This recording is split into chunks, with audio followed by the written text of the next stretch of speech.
I promise you, I mean no harm to say this, but this is actually bigger than Iniko. This is bigger than Iniko. It's always been bigger than Iniko. This is not even about Iniko. This is about this right here. This is about this right here. The first prophetess of Mami Wata. This is about this right here. That's what it's always been about. That's what it's always going to be about. That's all it's ever been about.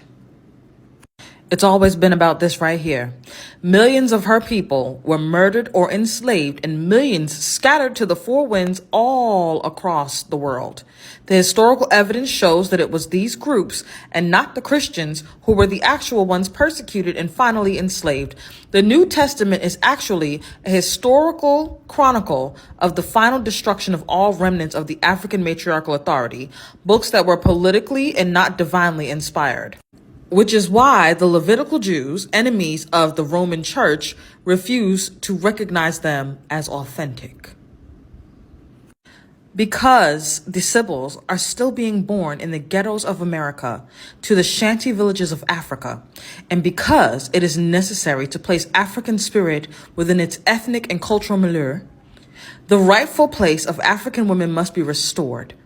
The place of African women as the first center of sacred order power is not political. She did not usurp her divine providence and authority from anyone. Her place is the manifestation of the original and natural order as willed through the divine logos responsible for establishing human societies, moral law, religious institutions, and the sacred authority to maintain order on earth. That's what this is about. This is about white women wanting to continue their stolen, ill-gotten place as the so-called originals. In Europe, you are not the original people anywhere on this earth.